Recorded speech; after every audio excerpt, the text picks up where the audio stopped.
Servicios informativos de Radio María.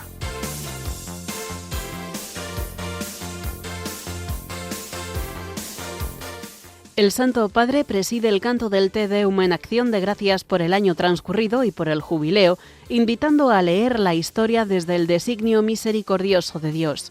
Bulgaria adoptará el euro a partir del 1 de enero, convirtiéndose en el miembro 21 de la eurozona. Y los hogares españoles terminan el año 2025 con una tasa de ahorro del 12%, la menor en casi 2 años. Estas y otras noticias en el informativo que ahora comenzamos. Buenas noches.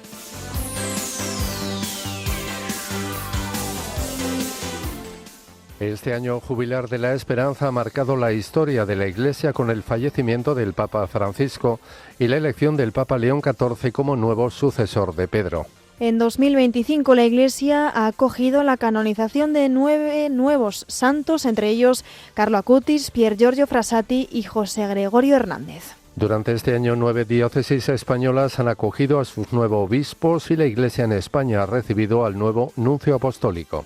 En 2025 la Iglesia española ha celebrado la beatificación de 124 nuevos mártires de la diócesis de Jaén asesinados por odio a la fe en la persecución religiosa de los años 30 en nuestro país. Estados Unidos y Rusia cierran 2025 sin un acuerdo para poner fin a la guerra en Ucrania mientras aumentan las tensiones diplomáticas y militares en Europa del Este. Las guerras, la pobreza y los desastres naturales han mantenido muy alta la presión migratoria en este año, tanto dentro de los continentes como hacia Europa y Norteamérica. En España el año termina con el exministro José Luis Ábalos y su asesor Koldo García en prisión preventiva y con el primer fiscal general del Estado condenado de la historia. El verano deja la peor oleada de incendios forestales de la historia reciente de nuestro país, con 300.000 hectáreas arrasadas y hasta 7 víctimas mortales. Y en deportes, el tenista español Carlos Alcaraz finaliza el año 2025 como número 1 del mundo.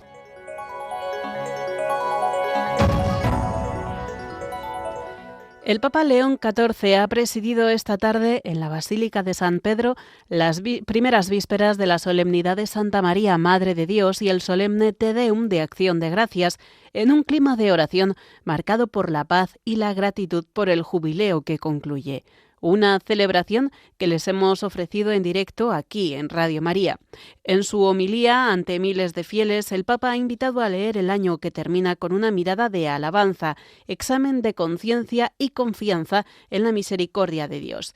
El Santo Padre ha destacado que el cierre del año civil coincide con la clausura del Jubileo 2025, descrito como un tiempo de gracia excepcional para la Iglesia. Asimismo, ha explicado que el Te Deum quiere dar voz a los rostros y corazones de los peregrinos que han pasado por Roma y por la tumba de San Pedro durante este año santo. El pontífice ha recordado además las sombras de los conflictos armados que siguen hiriendo al mundo y ha condenado las estrategias armadas de las potencias, encomendando el Año Nuevo a la Virgen María. También ha pedido la renovación de los prodigios de la gracia y la misericordia de Dios, así como el don de la paz para el mundo en crisis. Finalmente, el Santo Padre ha animado a los fieles a hacer un honesto examen de conciencia, a agradecer los dones recibidos y pedir perdón por las oportunidades que hemos desaprovechado para el bien.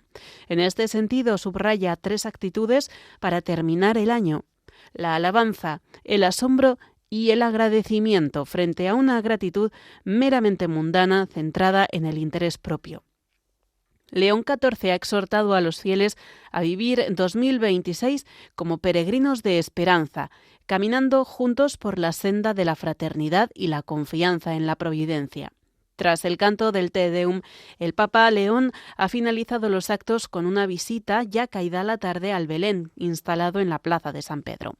Y además, esta misma mañana, el Papa ha presidido la última audiencia general del año en la plaza de San Pedro del Vaticano. En su alocución en español, el Santo Padre recordaba los acontecimientos más significativos del año y ha invitado a presentar todo al Señor, agradeciendo los dones que se han recibido. También en su saludo a los peregrinos en español, el Papa ha animado a poner nuestra vida en manos de Dios. Escuchamos al Papa León XIV esta mañana. Saludo cordialmente a los peregrinos de lengua española.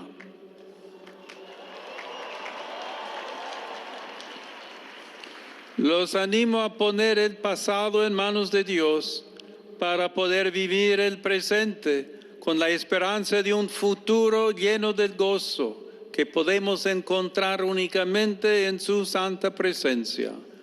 Que el Señor los bendiga. Muchas gracias. Y por otro lado, les recordamos que también Radio María les invita a participar esta noche en antena dentro de unos minutos a las 11, hora peninsular, en la vigilia de fin de año desde la parroquia del Sagrado Corazón de Jesús de Alcorcón, en Madrid. Comenzará, como les decíamos, a las 11:15 de la noche, hora peninsular, y se prolongará hasta dar la bendición con el Santísimo en el momento en que comienza el Año Nuevo, consagrando al Corazón de María. Cambiamos de asunto. A partir de mañana, la Unión Europea contará con un miembro más, el número 21, y Bulgaria se incorpora oficialmente así al bloque de la moneda única en la primera ampliación de la eurozona desde la entrada de Croacia en 2023 y en un contexto marcado por la crisis política en el país eslavo. La incorporación de Bulgaria a la zona euro fue autorizada formalmente por el Consejo de la Unión Europea el 8 de julio, fijando un tipo de conversión de 1,95 levas búlgaras por cada euro. Si bien se podrán cambiar levas por euros por un tiempo ilimitado, el pago en ambas monedas, conocido como el periodo de doble circulación, se aceptará solamente durante este mes de enero, cuando ambas monedas tendrán curso legal. A partir del 1 de febrero de 2026, el euro pasará a ser la moneda única en Bulgaria. Y de vuelta a nuestras fronteras, les contamos que los hogares españoles acaban el año 2025 con una tasa de ahorro del 12%. Un dato que baja una décima con respecto al trimestre anterior y está en 1,1 puntos por debajo del dato de 2024. Así, el ahorro de las familias españolas enfrenta la tasa más baja de los últimos 2 años. Además, la Seguridad Social ha desembolsado casi 189.600 millones de euros este año para hacer frente al pago de las pensiones contributivas. Una cifra que supone un récord en la serie histórica y un incremento del 6,2% respecto a los 178.500 millones de 2024. A estos datos se añade también la subida en el coste de la vivienda. Según los datos del tercer trimestre del año, el precio de la vivienda había subido de media en España un 13,4% con respecto al mismo periodo de 2024, mientras que los salarios apenas han escalado un 3,5%. Aunque la Comisión Europea estima un crecimiento de casi 3% del PIB para el final del año, se mantiene el problema del acceso a la vivienda con precios disparados y alquileres que son inaccesibles.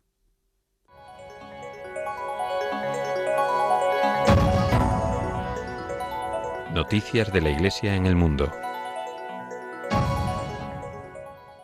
Este año jubilar 2025 dedicado a la esperanza ha marcado la historia de la Iglesia no solo por este acontecimiento de gracia, sino también, como ha recordado esta mañana el Papa León XIV, por la partida a la casa del padre del Papa Francisco, quien convocó este año santo y la bienvenida al nuevo pontífice León XIV.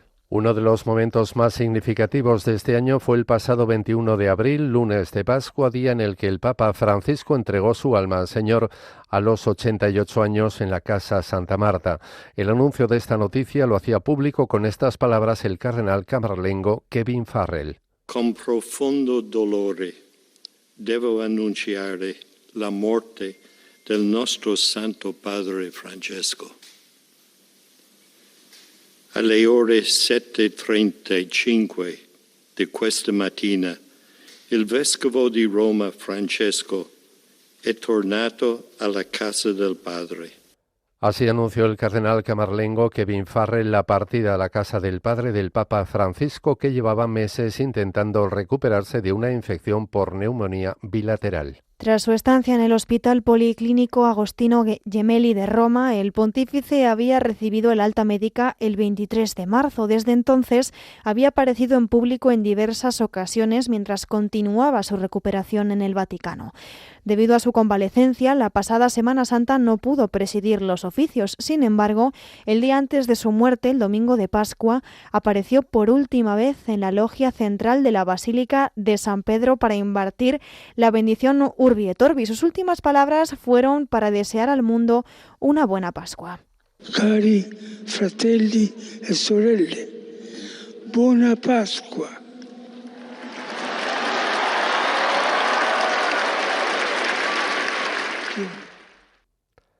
El cuerpo del Papa Francisco fue velado primero en la capilla de Santa Marta y posteriormente fue trasladado a la Basílica de San Pedro. Fieles del mundo entero se trasladaron hasta Roma para rezar por el eterno descanso del pontífice y darle su último adiós. La misa exequial por su eterno descanso se celebró el 26 de abril en el atrio de la Basílica de San Pedro del Vaticano. Estuvo presidida por el decano del Colegio Cardenalicio, el cardenal Giovanni Battista Re. Concelebraron patriarcas, cardenales, arzobispos, obispos y sacerdotes de todo el mundo y acogió a las autoridades de todos los ámbitos entre la multitud de fieles que se concentró en esta plaza. Los últimos ritos litúrgicos antes del entierro marcaron también el inicio de los novendiales, los 9 días de luto y misas por el eterno descanso del alma del Papa Francisco. El cuerpo del pontífice recibió sepultura en la Basílica de Santa María la Mayor, como él mismo dispuso en su testamento espiritual. Tras las congregaciones generales del Colegio Cardenalicio, el nuevo cónclave para la elección del nuevo Papa comenzó el 7 de mayo. Al día siguiente, el 8 de mayo, pasadas las 6 de la tarde, la chimenea de la Capilla Sixtina emitía el esperado humo blanco y repicaban las campanas que anunciaban la elección del Papa número 267. Una hora después, desde el balcón central del aula de las bendiciones, el cardenal francés Dominique Manberti, como corresponde al cardenal protodiácono, comunicaba la gran noticia. Annuncio vobis gaudium magnum.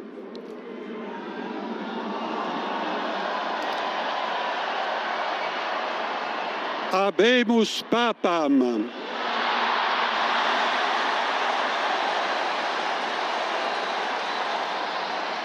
Eminentissimum ac reverendissimum Dominum. Dominum Robertum Franciscum, Sancte Romane Ecclesiae, Cardinalem Prevost. Qui sibi nomen imposuit Leonem XIV. El anuncio del cardenal estadounidense Robert Francis Prevost, religioso agustino, como nuevo papa, pudimos vivirlo en directo desde Radio María.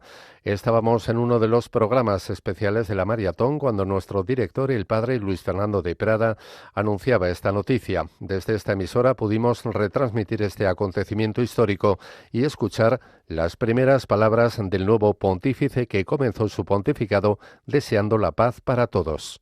La pace sia con tutti voi.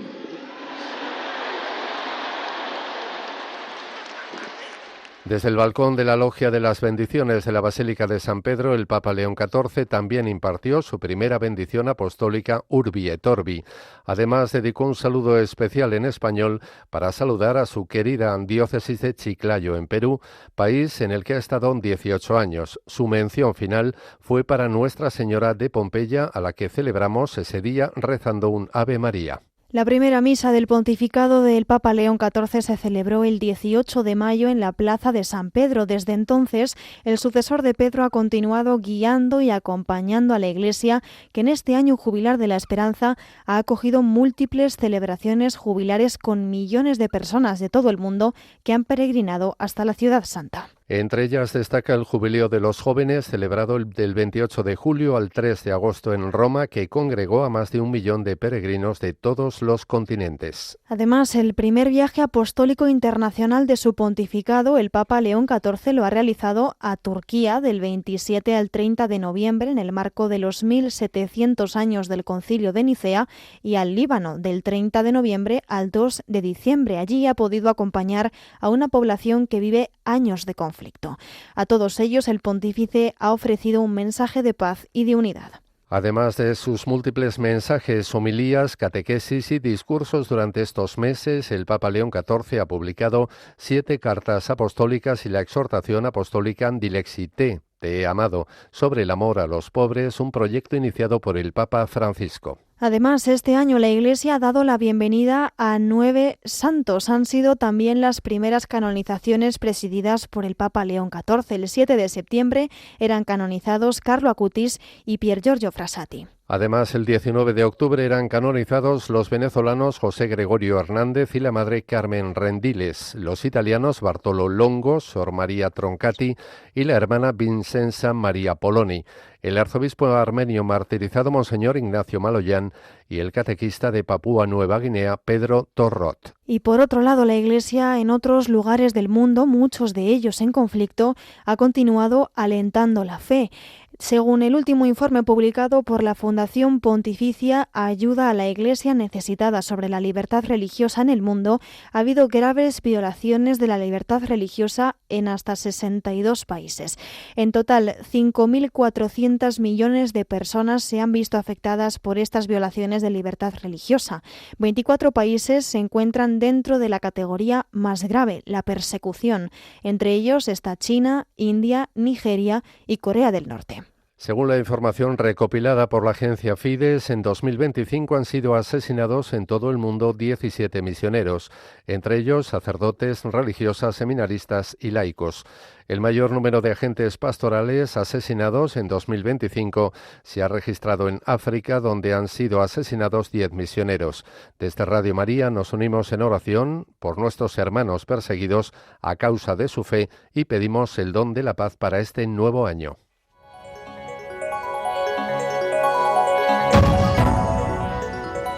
Noticias de la Iglesia en España.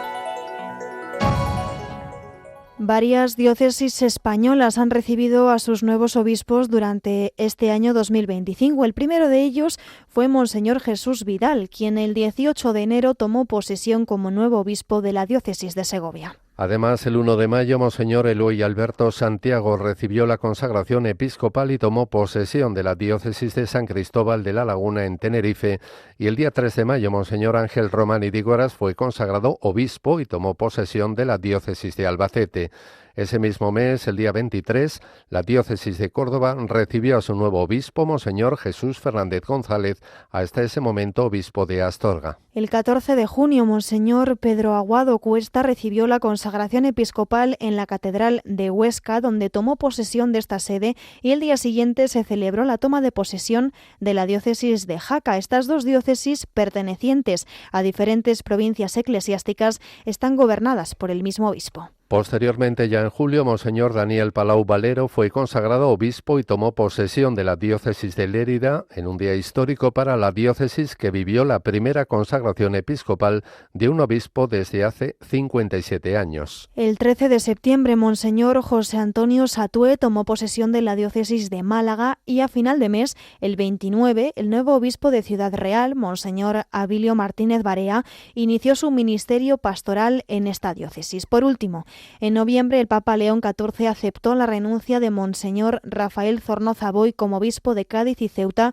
y nombró administrador apostólico de esta diócesis al obispo auxiliar de Sevilla, Monseñor Ramón Darío Valdivia Jiménez. Por otro lado, el 15 de septiembre, el Papa León XIV nombró nuncio apostólico en España, Monseñor Piero Piopo, ya que su predecesor, Monseñor Bernardito Auza, pasó a ser nuncio apostólico ante la Unión Europea en marzo. Así, la Iglesia española recibió a su nuevo nuncio el 5 de diciembre. Mientras tanto, la Iglesia de Palencia despidió a su obispo emérito, Monseñor Nicolás Castellanos, quien falleció a los 90 años el pasado 19 de febrero en Bolivia, donde había marchado como misionero. Además, el 2 de mayo falleció también Monseñor Esteban Escudero, obispo auxiliar emérito de Valencia, a los 79 años. En octubre, la Archidiócesis de Madrid despedía a Monseñor José Antonio Álvarez Sánchez, obispo auxiliar de esta archidiócesis, quien falleció a los 50 años a causa de un infarto.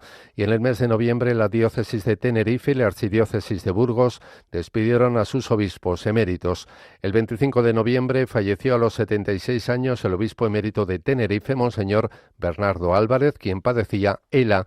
Y el 27 de noviembre falleció en Murcia Monseñor Francisco Gilellín, arzobispo emérito de Burgos, a los 85 años. También la Iglesia en España cuenta con nuevos beatos que han sido elevados a los altares durante este año. Este pasado 13 de diciembre, la Catedral de Jaén acogió la beatificación de 124 mártires de la persecución religiosa de los años 30 del siglo XX en España. Las causas de estos 124 mártires beatificados estaban encabezadas por dos sacerdotes, el padre Manuel Izquierdo y el padre Antonio Montañés. Son un total de 109 sacerdotes, una religiosa y 14 laicos, hijos todos de la diócesis de Jaén.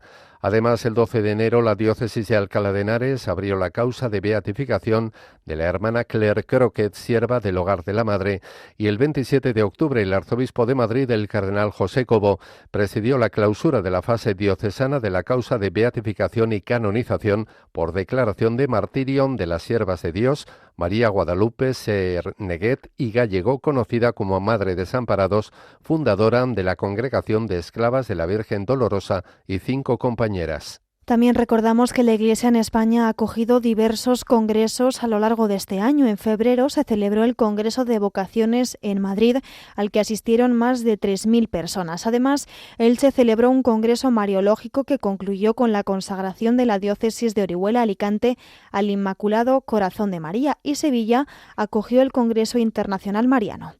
Por otra parte, en junio, la Archidiócesis de Valladolid acogió el Congreso Internacional Cor Jesus Spes Mundi sobre el Sagrado Corazón, con el lema Corazón de Jesús, esperanza para el mundo. Entre los ponentes figuraban obispos, teólogos y evangelizadores venidos de diversos lugares de España, Europa y América.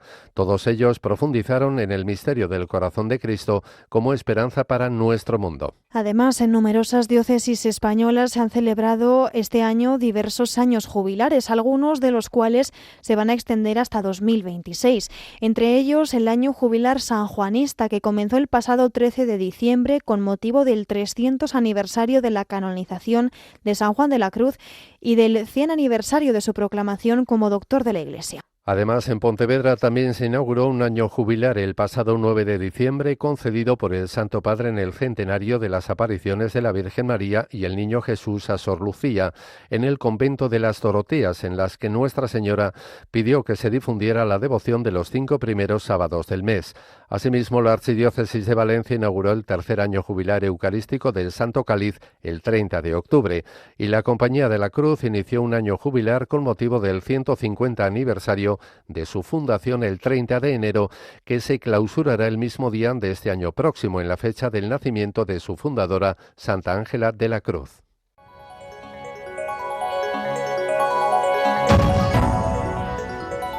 Información internacional.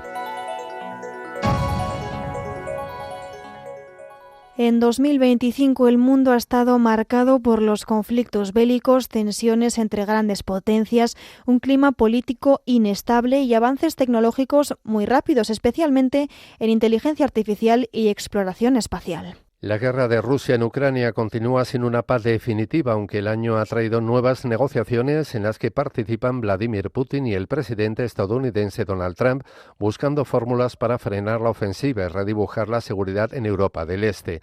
A pesar de estos contactos, los combates y ataques con drones siguen afectando a ciudades e infraestructuras clave, con millones de desplazados internos y refugiados en países vecinos. En Oriente Próximo, la guerra en Gaza ha derivado en una grave crisis humanitaria, con hambruna en varias zonas, destrucción masiva y enormes dificultades para hacer llegar ayuda básica a la población civil.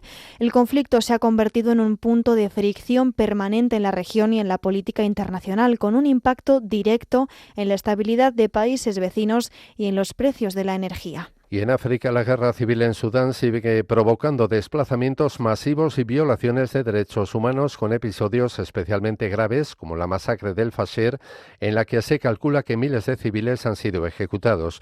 Otros países del continente, como Somalia o Mali, arrastran también crisis prolongadas que combinan violencia política, presencia de grupos armados y fragilidad institucional. En cuanto a las tensiones entre grandes potencias, hay que destacar la relación entre Estados Unidos y China, que continúa marcada por la desconfianza y la competencia estratégica, con especial foco en el comercio, la tecnología y la influencia en Asia-Pacífico. Washington ha reforzado el uso de aranceles y barreras comerciales, mientras que Pekín responde con controles a la exportación y medidas de presión en sectores clave como los minerales energéticos y la tecnología avanzada. Pasamos a hablar de Oriente Próximo y el reconocimiento de Palestina. Más allá del foco en Gaza, esta región vive un reordenamiento diplomático importante. Un paso simbólico de gran calado ha sido el anuncio del reconocimiento oficial del Estado de Palestina por parte del Reino Unido, Canadá, Australia y Francia. Al mismo tiempo, la tensión entre Irán, Israel y Estados Unidos ha aumentado con ataques a instalaciones nucleares iraníes por parte de bombarderos estadounidenses y posteriores lanzamientos de misiles iraníes contra bases de Estados Unidos en Oriente Próximo. Las guerras, la pobreza y los desastres naturales han mantenido muy alta la presión migratoria en este 2025, tanto dentro de los continentes como hacia Europa y Norteamérica. En el Mediterráneo y en rutas terrestres hacia Europa, las ONG y organismos internacionales alertan de la persistencia de naufragios, abusos y devoluciones en condiciones precarias. En América se mantiene también el flujo de personas que cruzan el Darién y otras rutas extremadamente peligrosas camino de Estados Unidos. Mientras, las tensiones geopolíticas, las guerras y las disputas comerciales siguen afectando a la economía mundial, con riesgos para el crecimiento, la inflación y la estabilidad financiera. Los conflictos en Ucrania y en Oriente Próximo han repercutido en los precios de la energía y de algunos alimentos clave. Las nuevas rondas de aranceles entre Estados Unidos y China, junto con las medidas de control de exportaciones de materias primas críticas, han incrementado la incertidumbre en las cadenas globales de suministro. Gobiernos y empresas intentan diversificar proveedores y relocalizar parte de la producción mientras se acelera la carrera por el control de minerales esenciales para la transición energética y la tecnología avanzada. Y este año los fenómenos meteorológicos extremos relacionados con el clima y la degradación ambiental han sido noticia en varias ocasiones. En agosto, Afganistán fue sacudido por un fuerte terremoto en la parte oriental del país, dejando más de 2.000 muertos y miles de heridos. Y en septiembre, las intensas lluvias provocaron un gran corrimiento de tierras en la región de Darfur, en Sudán, donde centenares de personas fallecieron al quedar enterrados una aldea entera. En Estados Unidos, un tornado clasificado como F5, el nivel máximo de la escala, golpeó el estado de Dakota del Norte, el primero de esta intensidad registrado en el mundo desde 2013. Estos sucesos se suman a olas de calor, incendios forestales e inundaciones en distintos continentes.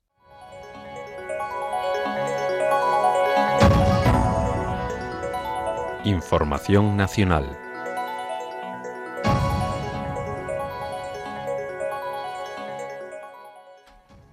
Este año 2025, en el que hemos celebrado en España el 50 aniversario de la Constitución de 1975, ha estado marcado por los diferentes escándalos de corrupción que han salpicado el entorno del Partido Socialista. El caso Koldo termina este año con el exsecretario de organización del PSOE, Santos Cerdán, en libertad tras pasar por prisión, y con el exministro socialista José Luis Ábalos y su asesor Koldo García en prisión preventiva. Además, continúa la investigación a la exmilitante socialista Leire Díez, al expresidente de la SEPI Vicente Fernández y al empresario Anchón Alonso, socio de Cerdán, por un intento de desacreditación de la UCO en beneficio del gobierno y por el supuesto cobro de mordidas a través de la empresa Servinavar. Siguen en curso, además, las causas contra el hermano y la esposa de Pedro Sánchez. En concreto, se investiga a David Sánchez y al expresidente de la Diputación de Badajoz, Miguel Ángel Gallardo, por la creación de un puesto a dedo para el hermano del presidente, mientras este 2025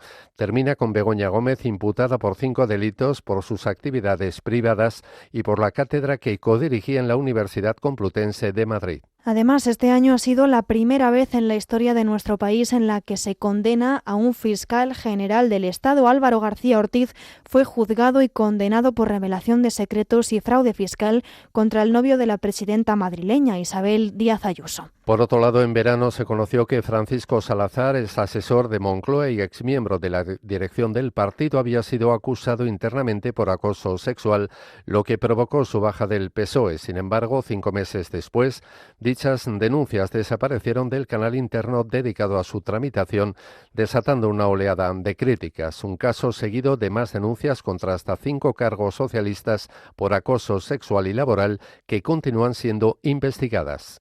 Y el lunes 28 de abril de este año, nuestro país sufrió un apagón nacional sin precedentes. El informe oficial determinó que la causa fue una cadena de sobretensiones que desequilibraron el sistema eléctrico hasta el colapso. Durante la jornada fallecieron 4 personas dependientes de respiradores y máquinas de oxígeno. Además, cientos de ciudadanos quedaron atrapados en trenes, ascensores, garajes y edificios durante horas.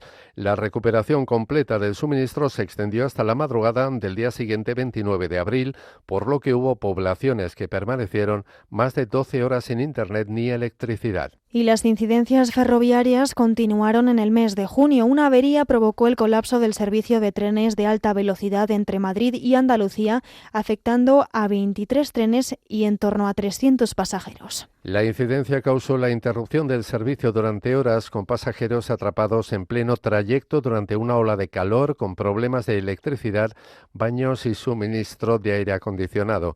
Los problemas en la red de alta velocidad continuaron durante meses sin soluciones por parte del Ministerio de Transportes. Además, el verano dejó en España la peor oleada de incendios forestales de su historia reciente, con unas 300.000 hectáreas arrasadas.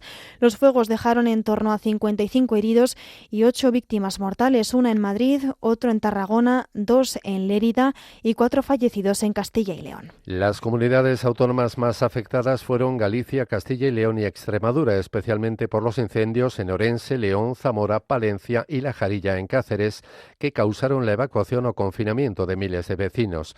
Según los datos del Sistema Europeo de Información sobre Incendios Forestales, se han quemado este año 2025 en torno a 400.000 hectáreas en nuestro país, casi 10 veces más que en 2024. Y recordamos también que 2025 termina con la dimisión del expresidente valenciano Carlos Mazón en el primer aniversario de las inundaciones de la Dana en Valencia, que se cobraron la vida de 230 personas. Mazón dimitió el 3 de noviembre y fue sustituido en el cargo por el popular Juan Francisco Pérez Llorca. Además, el gobierno extremeño convocó un adelanto electoral por la falta de acuerdo entre Partido Popular y Vox. El 21 de diciembre los extremeños acudieron a las urnas, dando la victoria sin mayoría absoluta a la popular María Guardiola y con el PSOE extremeño logrando el peor resultado de su historia.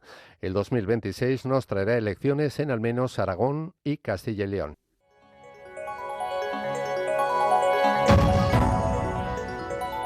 Información deportiva. Termina 2025 y es momento de hacer balance. Un año lleno de éxitos para el deporte español en disciplinas como el tenis, el fútbol y el automovilismo. Comenzamos este repaso del año que hoy termina con el tenista español Carlos Alcaraz, que allá por el mes de junio revalidó el título en Roland Garros tras vencer en la final al italiano Jannik Sinner. 3 meses después, en septiembre, el murciano volvió a derrotar al transalpino alzando su 6º Grand Slam. El actual número 1 del mundo dio eso sí la sorpresa al desvincularse hace unos días de su entrenador Juan Carlos Ferrero. Dejamos el mundo de la raqueta para hablar de fútbol, y es que la selección española femenina conquistó por segunda vez consecutiva la Liga de Naciones al vencer a Alemania por 3-0 en la vuelta de la final celebrada en Madrid. El equipo dirigido por Montse Tomé perdió unos meses antes la final de la Eurocopa de Suiza ante Inglaterra en la tanda de penaltis. Otra selección femenina, la de baloncesto, cayó frente a Bélgica por tan solo 2 puntos en el duelo por el título del Eurobásquet. En categoría masculina, nuestro país fue eliminado en la primera fase, algo inédito, ya que siempre había llegado a cuartos de final desde 1979. Los circuitos también han dado alegrías al deporte español en 2025. En Estados Unidos, Alex Palou ganó las 500 millas de Indianápolis y se proclamó campeón de la IndyCar. Y en MotoGP, Marc Márquez y José Antonio Rueda conquistaron los mundiales de MotoGP y Moto3 respectivamente. También Tony Bow alzó su 38º título en trial. Además, en ciclismo, las protestas en favor de Palestina en la Vuelta a España provocó que 2 etapas finalizaran varios kilómetros antes de la meta y que la última en Madrid se suspendiera a 50 kilómetros del final. La victoria fue para el danés Jonas Vingegaard. Y no podemos finalizar este resumen del año sin hablar del golfista Jon Rahm, que ganó el circuito saudí, del sueco Armand Duplantis, que batió el récord del mundo de salto con pértiga con 6 metros y 30 centímetros, y de la selección española de waterpolo, que logró su 4º mundial. Una buena cosecha para el deporte español que esperamos mejore en 2026. Y finalizamos con la previsión del tiempo para mañana, jueves 1 de enero, un primer día del año que amanecerá con nieblas matutinas en la mayor parte de la geografía. Tendremos precipitaciones que dejará el temporal Francis en Canarias, que pueden ser de fuerte intensidad e ir acompañadas de tormentas. En el resto del país aumenta la nubosidad y no se descartan chubascos débiles en algunos puntos del oeste y noroeste peninsular. También esperamos viento fuerte en el archipiélago canario y mala mar en Canarias y en la costa gallega con olas de entre 2 y 3 metros. Las temperaturas descenderán de manera generalizada.